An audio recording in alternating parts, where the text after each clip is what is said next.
Welcome to Matters of the Heart podcast with Roshonda, Thursday's tip edition. Do you need some advice? Need some ideas to improve a specific situation, whether in the world around you or just an individual fix? Well, that's what Thursday's tip is all about. I don't just tell you how to do it, but I'll always offer a couple of tips on things you can do to succeed in the process. Thursday's tips are geared towards making us feel empowered, starting from the inside out. So, what are you waiting for? Come on in and let me share a couple of tips with you. Hello, everyone. Welcome to another Thursday's Tip episode. You're listening to the Matters of the Heart podcast with Roshonda. I talk about inspiration, motivation, wellness, and mind peacefulness. On this platform, I share experiences, advice, and knowledge to help you and me improve our life and learn more. And the content is always 100% positive, guaranteed, or your money back. There are only positive vibes happening over here, all right? So hello again. Hopefully you had a great holiday, aka Easter, as the world calls it, or Resurrection Day, as I like to refer to it. But however you identify with it, I hope it was amazing. It rained heavily here, but this past Sunday was so beautiful. You wouldn't have thought it looked so grim and dim the previous days, which brings me to the thought, looks can be so deceiving, right? I mean, the weather is one thing, but people are a whole other thing all by themselves. And depending on their mood and characteristics, some people can truly be night and day, like Dr. Jekyll and Mr. Hyde. So today I want to talk about changing moods and characteristics. And it all starts with today's topic, which is, did someone say the D word? The hardships of divorce. So if you listen to last Sunday's podcast episode, or the first Sunday, I think it was last Sunday, yes, I said I wanted to come back this week with another snippet reading of Yolanda and I's new book. My husband chose the Homewrecker over me. Now what? Which, you know, this episode is premiering Thursday, right? Which is what, the 14th? Is it the 14th? No, it's the 13th. But anyway, the 14th is the book will have been out for like 2 months.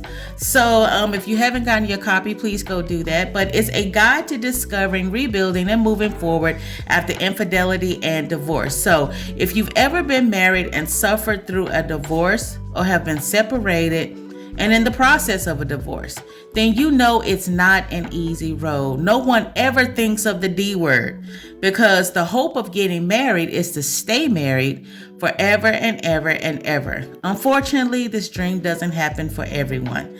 Also today, I'm going to talk about characteristics, because I feel like there are way too many red flags that come up or show up in a relationship prior to marriage. Because once you say I do in front of a lot of people you may or may not know, and that good old paperwork hits the Register of Deeds office to get filed in the system, it's too late to say I don't, right? I got a couple of characteristic tips you should look for in your next relationship. But first, we're going to travel down memory lane as I talk about my divorce. So today, sit with me just for a minute as I share a snippet of chapter 17. Did someone say the D word? The hardships of divorce. The reading will start after this. Stay tuned.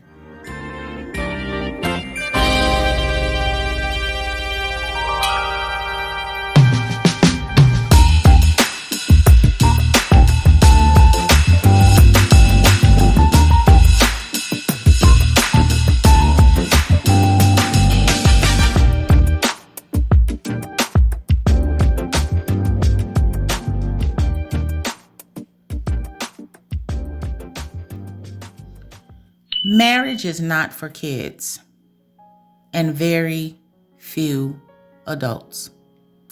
That quote is my personal one, made up by me, yours truly. After a divorce, I realized that marriage wasn't and isn't for everyone. As a people, women and men alike, we fall in love with the idea of marriage. But we don't know what the word marriage truly entails, because it's different for everyone. It wasn't until I got a little older and started dating that I realized I had no idea what the so-called perfect guy was.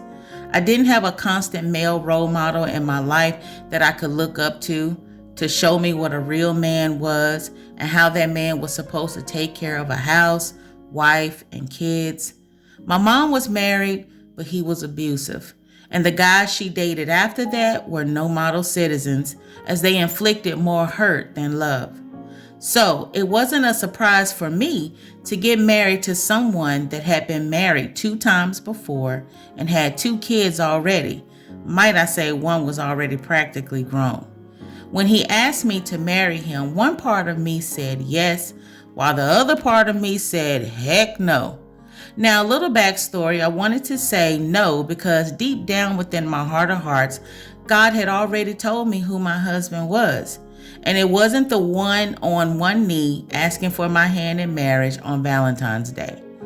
Did God have some type of mix-up in the heavenly matrimony matchup, a book or something? Because the one on his knee was not he. But at 23 years old, I was very impatient, and the guy God said was the one who wasn't giving me the time of day, I don't think he even noticed me. However, I did try to get all in his face a couple of years prior when God said it, but that didn't work. He was living his life, and I felt it was time for me to live mine. This isn't the book for that whole conversation, but let's just say I went around God's words and did my own matchmaking. Plus, this guy has shown me that he was serious by presenting me with a ring. So while my heart was entangled in the other situation, I went with the other part of my heart that said, you better go for it. You're not getting younger. This may be it for you, girl. Now you can have those kids your mama wants before she dies. And I took the bait. Plus, my ex and I had dated for almost 2 years, and I had been shacking up, so to speak, and I felt it was the right thing to do. Did I love him? Sometimes I did, but most times I didn't. I knew that he wasn't the one for me. All the new things that I wanted to experience for the first time in a marriage, such as having children, purchasing a home, a new car, and just experiencing the first years of marital bliss together was outweighed by his world of, I've already done that. I married him because I thought I loved him. And although I knew things weren't on point in dating, I felt that since this was my first time being married, he would change. But that didn't happen. That didn't happen at all. I will give anyone one main point made up by me. And if someone else says it, it's purely coincidental. However, we have to remember this before we walk down that aisle, and that's this. Whomever a person is in dating is exactly who they will remain in the marriage. Truth be told, some of us just married the wrong person. They weren't meant for you to marry in the beginning. You know that, and deep down, they knew that too. But because we've been doing this forever and we have kids together, so might as well, right? We might as well do it. It's not like you're getting married for love. You're getting married because of circumstances. And those situations will make y'all go into debt and say vows in front of everyone, even people you don't know, just to be miserable later. It's not worth it. I firmly believe that the dating stage will tell you everything you need to know about a person. That's when you need to find out who this person is and if your standards match theirs. It's not the time to force anything. If you're not feeling it, you're just not feeling it. Now that you've heard that small excerpt, I think it's equally important to truly know you as well as the person you're planning to say I do to.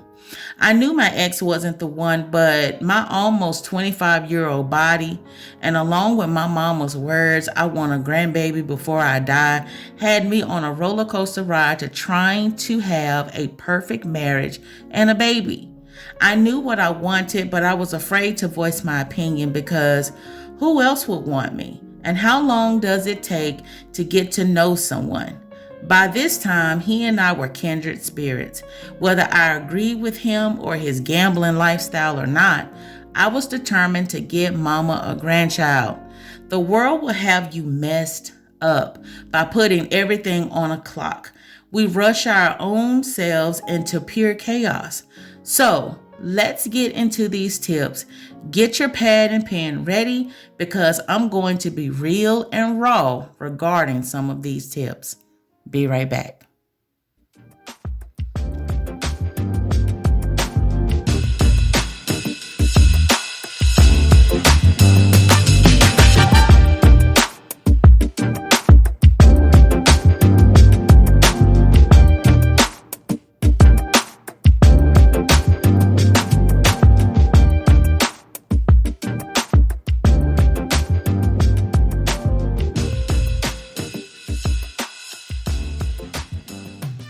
Now, these tips aren't just for the ladies, but men as well. And I want to start with the first tip, compassion. You know, they say you don't really know anyone until a life event happens. And this is so true. That's when you see people's true colors. You get to see how they handle hardships, how they cope with bad news, and how they handle you when you're sick. You get to see where their compassion lies. When I had my first child, she came extremely early, like 28 weeks early. And the crazy thing about it, I went into premature labor as I was visiting my mom. I knew something was wrong the day prior. I went to the airport to go back home because my ex-husband was due to have surgery the next day and was expecting me to drive him back home after his surgery. But as I sat in the airport, I kept feeling these sharp pains and they were coming like every 5 or 10 minutes. And I didn't realize at the time that I was actually in labor. Thinking something might be wrong, I called my stepdad to come back and pick me up. Now, my ex-husband was not happy about that decision. But when you know your body, you have to advocate for yourself, no matter what people think or say. To make a very long story short, I went into premature labor that night. My daughter was born 3 days after. Because I was so far from home at the time, I was allowed to stay at the Ronald McDonald House. Shout out to them. They were very fantastic. But I was scared. My baby wasn't doing good and I had an emergency C-section, so my stomach was stapled. It was a crazy time. And my ex ended up coming down, of course. But do you know, after all that shock and pain I was in, he had the audacity to want me to have sex with him? Like, yeah, he needed to get off. Not only that, but he took me to see my mother who lived 45 minutes to an hour away. And I told him to please drive carefully because those C-section scars hurt. He hit every bump along the way, including going over a railroad track at full speed. He was mad and upset because I chose to stay. 3 days later, he left me all alone as he had to get back. And it was by the grace of God that I didn't have a setback or even die during that time. But there I was in a house, in a room, all by myself, taking care of my own wounds, pumping milk for a baby that may never drink it, and popping pain pills like candy as I took the shuttle to see my baby every chance I got. So what am I saying? Compassion is defined as the care, empathy, understanding, and tenderness, concern, kindness, and consideration. Listen, life events will reveal the compassion in people. Just make sure you pay attention the first time around, okay? I wish I had compassion. Does the person you want or the person you're desiring, make sure they have compassion, all right? Number 2 is integrity. Integrity is said to have the quality of being honest and having strong morals, but I like to say it's who you truly are in front and behind people's back. okay, or closed doors. Listen, I grew up with a stepfather who was abusive, deceptive, and mean behind closed doors, but served on the usher board at church every Sunday. He was the one who never bought my mom an outfit, but would spend big bucks on his usher suits. It was important to him to look the part in front of the folks. Outside looking in, he was the perfect gentleman with a nice family and little girls who dressed nicely. But behind closed doors, he was a ravening wolf who showed his claws on a daily. And they weren't scratching his back or wood, okay? They were being used to hurt and scar my mom. You know, Maya Angelou said it best: when a person shows you who they are, believe them. I know that may be a good quote to repeat, but putting it into practice in your own life is golden. All right. Lover of God. The Bible says we should love the Lord our God with all our hearts, our minds, our souls, and this is so true. You should, but there definitely should be a balance with this, especially in marriage. We sometimes all say, I want a woman or a man that loves the Lord, but I feel like that request shouldn't stop there. You want them to have a balance. Plus, you don't want them to just love God, but you want them to have an open mind and heart to be obedient to Him as well.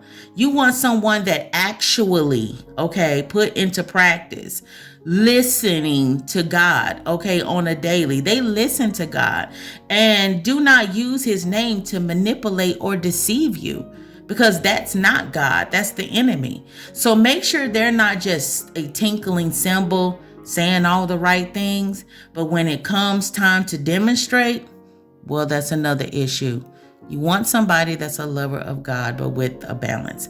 Okay, someone that's quick to apologize and forgive. Listen, love doesn't keep a record of wrong, but rejoices with the truth.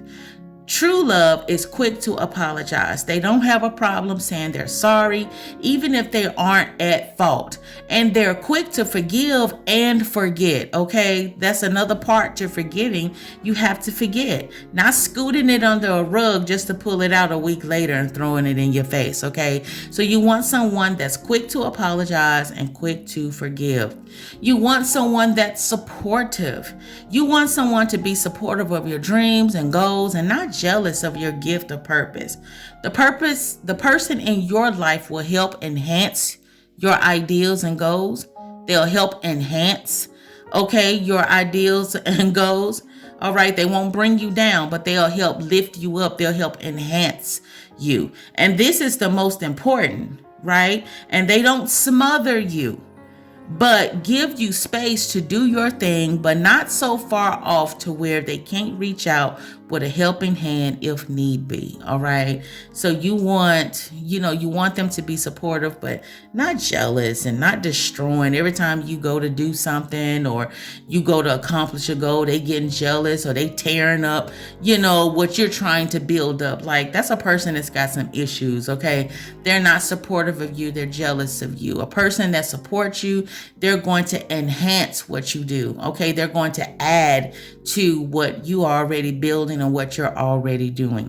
And last but not least, okay, and this is the most important characteristic, and that's communication, right? Making sure your person knows how, to not just shoot a one-liner, right?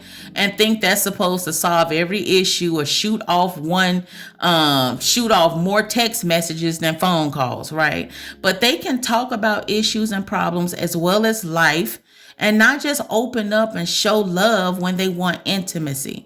Sometimes that's the only communication people know. I would suggest taking the love languages test, because it's a very good test that will show you how, you like to be communicated with, as well as the person you're with. It could be a good start to getting the communication lines going in the right direction. Okay. I used to hate when I would get on dating sites and I would, get on those dating sites and you're trying to look for people. The first thing people would say is, I want somebody that know how to communicate, and all this stuff. But what I found out when I would talk to them is that they couldn't even communicate. So how do you want someone that can communicate? You know, they shooting all these one-liners or very matter-of-fact-ish, and I'm like, that's not communication. So I realized that people say they want communication or somebody to know how to communicate, but they really don't know how to communicate. So again, that love languages test is perfect because it will teach you your love language, how you like to be communicated with, as well as the person that you're with. So that can kind of help out a little bit. Listen, that's all I have for today. I hope you enjoyed today's snippet reading and got something from the tips. If you're interested in reading more, because as I said about the self-love chapter I read last month, today was just a snippet. I'll offer more insight and go a little deeper into the topic of divorce and offer tips on how I got over my divorce. I even have a little something in there for engaged or newly married couples. So the book is available at all your favorite book outlets. As I said on the last podcast, the reviews are coming in and you can find those over on Amazon. So I may be back next month with another snippet. I mean, you never know. You just never know. All right. So take care. And remember, if you are going through a divorce or if you have gone through a divorce, it's just a detour. Okay. It just took us off the road a little bit. Right. But it's not our final destination. All right. So I hope you have a wonderful day. I will see you guys on the next podcast. Blessings. That was it for today's episode. I hope you were inspired and feel positive vibes whenever you spend some time with me, Roshonda, and the Matters of the Heart podcast. Thank you for tuning in. And don't forget to join me next time as we dive deeper into our spiritual, mental, and physical journey. You can follow Matters of the Heart podcast on Facebook to stay tuned for what's coming next. Feel free to share the episodes while you're here. Also, stay with me by subscribing wherever your favorite music and podcast stations reside. And as always, watch your heart because its actions will follow. Thank you for listening.